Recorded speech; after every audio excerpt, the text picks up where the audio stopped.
Bueno, pues en este vídeo voy a explicar un poco en qué consisten las cartas OH. Aquí tenéis la cajita, es esta de aquí.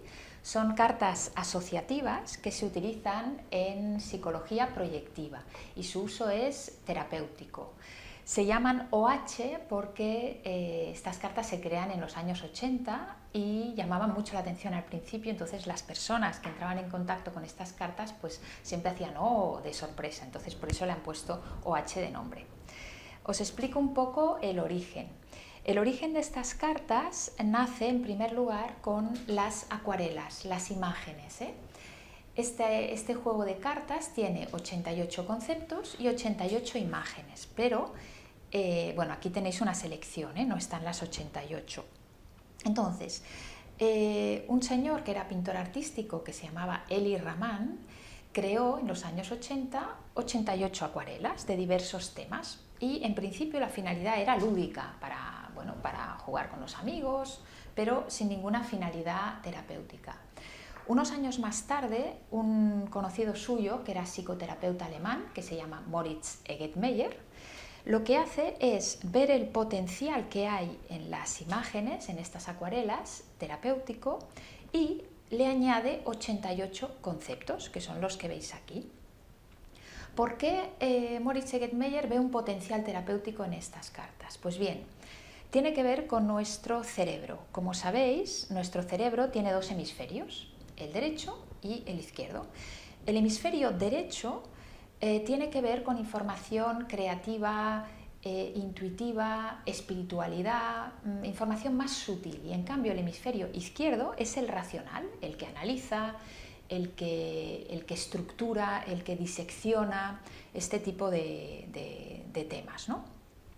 Entonces, lo que se ha descubierto hace años ya en psicología es que el hemisferio creativo, el derecho, funciona muy bien a través de imágenes. Cuando vemos una imagen, rápidamente nos vamos a este tipo de información, más inconsciente, más creativa, más sutil, y tenemos un tipo de información. Entonces, él vio a través de estas acuarelas esta manera de conectar con el hemisferio derecho y pensó, bueno, pues si le añado los conceptos, además puedo hacer el puente con el hemisferio racional. Existen muchos tipos de cartas asociativas. Estas en concreto se han hecho famosas, de hecho están casi en 40 países actualmente y en muchos idiomas traducidas del alemán, que era el idioma originario, porque tocan muchos temas distintos, todos los que tienen que ver con el ser humano, y por eso son muy útiles a nivel terapéutico. Vamos a ver ahora qué temas podemos encontrar en estas cartas. En primer lugar tenemos temas, aquí he hecho una selección, más neutros, como podrían ser estos de aquí, un despacho, un baño. Esto en principio no es ni positivo ni negativo, ni tiene que ver con una emoción concreta. El consultante dará una información de estos temas en función, como siempre, de lo que tenga él dentro de su vivencia actual o de su esquema de valores, su guión de vida, su personalidad, etc. Luego ya tenemos bastantes cartas que tienen que ver con un tipo de acción. En este caso, verter agua, cortar o escribir. También puede ser muchas cosas, se puede interpretar de muchas maneras, o cosechar también, este señor está cosechando. Luego hay muchas cartas que tienen que ver con familia o con personas en general. Aquí tenemos una madre y un hijo, aquí puede ser un padre y un hijo, y aquí podemos ver una madre y dos hijos, sería una interpretación muy posible.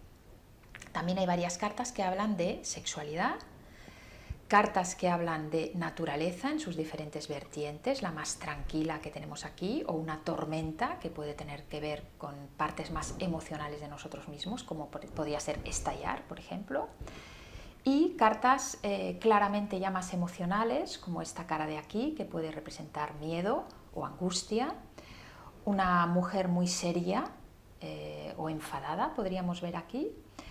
Cartas que nos proponen diferentes tipos de animales, que también tienen mucha simbología los animales, pues la libertad o la lentitud o el llevar la casa a cuestas de la tortuga. Y varias cartas que son o abstractas o nos conectan con nuestra parte espiritual, como esta última carta de aquí.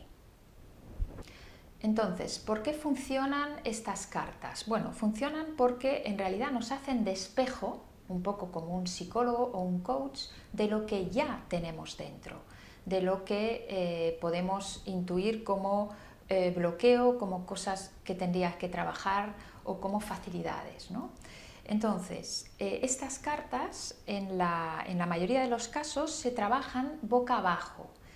¿Por qué? Porque cuando utilizamos estas cartas estamos apelando al principio de sincronicidad, que lo que dice es que como todo está relacionado, como todo es energía, la materia y la psique están unidas y lo macro y lo micro está unido. Es el mismo concepto que hace que funcione el tarot o que funcione la astrología, que también relaciona cuerpos, o sea, planetas, con nuestra psique. Entonces, por este principio de sincronicidad, de que todo está ligado, aunque tú conscientemente no escojas una carta determinada, las cartas ya te van a hablar de ti en un momento dado, de lo que tienes que solucionar o del recurso que tú ya tienes. Otro aspecto importante de estas cartas es que nos van a conectar con la información que ya tenemos a nivel subconsciente. Sabéis que el 95% de lo que nos rige, de las acciones, de lo que hacemos a lo largo del día, tiene que ver con la parte subconsciente o inconsciente, lo que no controlamos a nivel consciente. Y una manera de conectar con esa información, que es muy importante, podría ser utilizar estas cartas. Por eso son muy interesantes para el trabajo terapéutico. Entonces, hay diferentes tipos de tiradas que se pueden hacer con estas cartas. Yo hago sesiones individuales que duran alrededor de 1 hora combinando diferentes tipos de tiradas.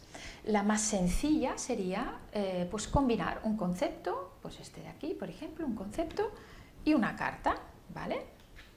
Le decimos a la persona que escoja a nivel intuitivo. Entonces, pues tendríamos esta combinación, que podría ser una madre y un hijo, y el concepto ansiedad. A partir de esta tirada, que es la más sencilla, hay varios tipos de tiradas más elaboradas. Una que también es muy sencilla puede ser una de 3 grupos, que sería el pasado, la situación del pasado, la situación del presente y la situación del futuro, por ejemplo. Otra posibilidad es hacer una de 4, que puede ser dónde estoy en este momento, hacia dónde voy, que sería la última, qué bloqueos o obstáculos me puedo encontrar en este momento y qué recursos y facilidades tengo actualmente para resolver esto. Luego, en sesión individual, se hacen tiradas un poco más complejas, guiadas por el terapeuta, que siempre, respetando lo que salga de dentro del consultante, siempre va a matizar o ayudarle a ver otro tipo de cosas que quizá él mismo se está bloqueando. Y normalmente lo que hacemos es, por un lado, observar problemas sobre la mesa, cosas a resolver que tiene el consultante, y por otro, ofrecerle recursos, facilidades que él tiene. También podemos hacerle escoger de forma consciente una imagen o un concepto, aunque como ya os he explicado, la mayor parte del trabajo con estas cartas suele ser boca abajo. Si os interesa adquirir estas cartas, las podéis adquirir mediante la web oficial, que es www.cartasoh.com, o en Amazon también las podéis encontrar tranquilamente. El precio oscila alrededor de los 40 euros. Bueno, pues hasta aquí el vídeo sobre cartas OH, que espero que os haya resultado interesante y nos vemos en próximos vídeos.